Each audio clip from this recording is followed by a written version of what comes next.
भन्नुहुँदैछ है तपाईको जग्गामा कसको चेहरा चाहिँ हामीले देख्नु पाउँछ होला हेर्नुस् मैले 2021 को भनेको छैन आजदेखि उता मैले 16 तारिक जब मैले कालेबुङमा सांगठनिक सभामा यो निर्णय सुनाएँ र 17 तारिकको दिन मैले त्यहाँको निजी च्यानल दुईटामा मैले बोलेँ यो मेरो अठोट हो अनि यो केवल एक चुनावलाई लिएर मात्रै भनेको होइन मैले त्यस दिन भनेको थिएँ आजदेखि उता चाहे पञ्चायतको इलेक्सन किन नहोस् या जिटिएको इलेक्सन किन नहोस् त्योभन्दा ठुलो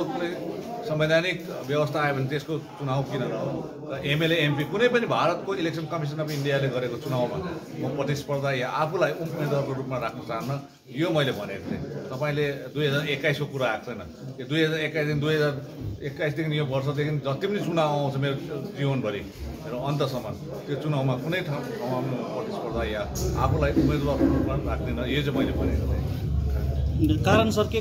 कारण रहेको अब कारण चाहिँ एकदमै तपाईँलाई स्पष्ट रूपमा देखिसकेको कारण हो हामीले जति पनि मुद्दा उठायौँ मुद्दा उठाएर केन्द्र सरकारसँग हाम्रो एउटा लडाइँ भयो केन्द्र सरकारसित माग गऱ्यौँ र आज मैले 13 तारिक जुन मुद्दाहरू उठाइरहेको छु यदि म चुनावमा गएर म शासन प्रणाली चलाउनु पर्यो भने त्यो मुद्दाको महत्त्व पनि घट्छ अनि सही समयमा त्यसलाई पार लगाउन सकिँदैन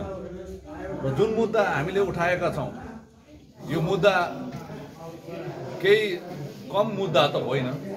र यसको ठुलो महत्त्व पनि छ यसको संवेदनशीलता पनि हेर्नु पर्यो गहनता पनि हेर्नु पर्यो र आज यदि मैले प्रशासन चलाउनको निम्ति या कुनै त्यो इलेक्ट्रल पोलिटिक्समा गएर मैले त्यो पद हासिल गरेँ भने त्यो अहिले उठाएको मुद्दा फेरि पनि गएर 15-20 वर्षपछि लाग्ला र अहिलेसम्म हामीले आफ्नो चिनारीको मुद्दा आफ्नो अस्तित्वको मुद्दा 107 वर्ष 110 वर्ष 115 वर्ष भएर भन्ने गर्छौँ यी कारणहरू पनि रहेछ जसले नेतृत्व दिन्छ उहाँले एक व्यक्तिले दुईवटा काम गरेको छ एउटा इलेक्ट्रोलमा पनि गएको छ प्रशासन पनि चलाउँदैछ मुद्दा पनि त्यसले गर्दा सफलता भएन त्यसले गर्दाखेरि मैले यो ठुलो मुद्दाको लागि यो चुनावी राजनीतिबाट चाहिँ मैले सन्यास लिएको हो त्यसले गर्दाखेरि मूल कारण चाहिँ चुनावको इलेक्ट्रल पोलिटिक्सबाट बाहिर जानुको मूल मतलब चाहिँ यो भारत नेपाल मैत्री सन्धि भारत भुटान मैत्री सन्धि र आज मैले जुन मेरो पार्टीको तर्फबाट जुन स्ट्यान्ड जुन अडान हामीलाई संवैधानिक न्याय चाहिन्छ कन्स्टिट्युसनल जस्टिस चाहिन्छ इन्जस्टिस भइरहेको छ भनेर यो ठुलो मुद्दा भएकोले गर्दाखेरि आज संवैधानिक न्यायको निम्ति कन्स्टिट्युसनल जस्टिसको निम्ति म लागि परिरहेको छु अनि मेरो पार्टी लागि परिरहेको छ र यो ठुलो कुरोलाई पार लगाउनको निम्ति नै म चुनावमा जान्न भनेर मेरो स्पष्ट अडान र मेरो अठोट मैले जाहेर गरेको इलेक्शन को आप बताएं कि आप कोई भी इलेक्शन नहीं लड़ेंगे क्यों? जैसे कि आपको पता है कि 13 दिसंबर सुकुना के पब्लिक रैली में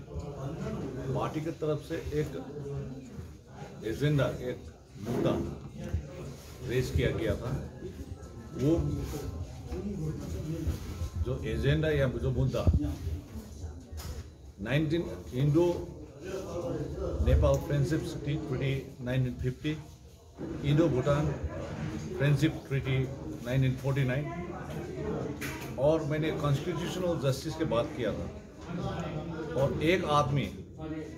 अगर इलेक्ट्रल पॉलिटिक्स में जाए और इस तरह का एक सब्जेक्ट लेके आगे भी जाए ये इम्पॉसिबल है सो ये जो सब्जेक्ट मैटर है this subject matter is very very sensitive and ये सब्जेक्ट को ओवरऑल गोरखा के इंटरेस्ट में और जो भी communities living out here in Darjeeling Hills,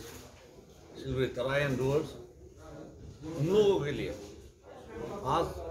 मैंने एक अड़ान लिया एक स्टैंड लिया और मैंने प्रॉमिस भी किया कि आने वाला दिन में कोई भी इलेक्शन हो उसमें मेरा पार्टिसिपेशन नहीं होगा और मैं जो भी आज जो मुद्दा लेके जो सब्जेक्ट लेके आगे जा रहा है उसमें हम लोग काम करेंगे और जितना जल्दी हो उसमें हम लोग कामयाब होंगे। इसी वजह से मैं I am living electoral politics, और उसके बाद जो भी काम है हम लोग का, ये सब काम तो हम लोग काम करेंगे। आगामी चुनाव के बारे में देखिए, चल रहा है, बहुत सारे लोगों का क्लेम है कि इलेक्शन से पहले ही यहाँ वहाँ पर 11 जनजाति को दर्जा मिला, उसको लेकर गोरखा जनमुक्ति मोर्चा आप लोगों का क्या कहना था? जो 11 कम्युनिटीज़ का जो ट्राइबल स्टेटस के बात है, अभी कई माध्यमों से मुझे सुना है कि before election government of India ये ग्रांट करेगा। अगर ये 11 कम्युनिटी को ट्राइबल स्टेटस मिले, जब हमको मिलेगा तब तो हम लोग इसको वेलकम करेंगे, चाहे जो भी हो, चाहे राजू मिश्र जी हो, चाहे नीरज जिम्बा जी हो, चाहे बीजेपी हो, चाहे जेएलएफ हो, जो भी है अच्छा ही है। लेकिन there is one doubt there कि आरजीआई जो है, आरजीआई का मोडालिटीज जो है, 5 मोडालिटीज में इसका अभी तक नहीं हुआ है। तो आपको पता है कि एक मोडालिटीज में ऐसा भी लिखा गया है कि ये जो कम्युनिटीज है they are also living in Nepal, तो नेपाल में भी है, इसलिए हम लोग ले नहीं सकते, ऐसा आरजीआई का था। तो अभी तक ये अमेंडमेंट नहीं हुआ और कैबिनेट मीटिंग भी अभी तक नहीं हुआ, तो ये डाउटफुल है। अगर मिल गया तो हम लोग वेलकम करेंगे। आगामी विधानसभा चुनाव में क्या आप लोग जैसे आप लोग भी टीएमसी को समर्थन करेंगे, विनोद गुरुंग जी भी टीएमसी का समर्थन कर रहे हैं, तो क्या आप दोनों आदमी साथ होकर लड़ सकते हैं? आपको मैंने बता दिया कि अभी ये इलेक्शन के बारे में हम लोग डिसीजन नहीं ले रहे हैं। जब टाइम आएगा हम लोग डिसीजन जरूर लेंगे। हमारा सेंट्रल कमेटी है, पॉलिसी मेकिंग बॉडी है, we will decide there and we will convey our message, our stand to the public. Party का पॉलिसी मेकिंग बॉडी भी है, सेंट्रल कमेटी भी है, सभी से हम लोग बातचीत करके आने वाला दिन में जो भी निर्णय पार्टी का होगा वो हम लोग पब्लिक को दे देंगे। अभी this is not the time to decide all the things. तो अभी जब सब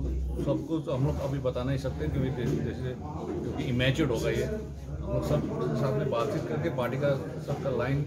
के साथ में सबका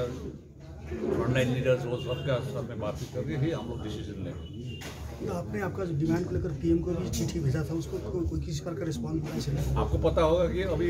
जो मैंने 3 दिसंबर में जो इश्यू रेज किया है, अब वो इश्यू से दिल्ली में कितना क्या हो गया है, थिम्पू में क्या हो रहा है और काठमांडू में क्या हो रहा है, ये सबका आपको पता है कि विद इन 1 मंथ जो इश्यू हम लोगों ने रेज किया, ये एक नेशनल इंटरेस्ट का बात भी था। तो नेशनल प्लेटफॉर्म में भी आज इसका आवाज़ उठ रहे हैं और इंटरनेशनल प्लेटफॉर्म में भी उठ रहे हैं। ये जो हम लोग देख रहे हैं, ये good indication for the people of Darjeeling out here in Darjeeling, Terai and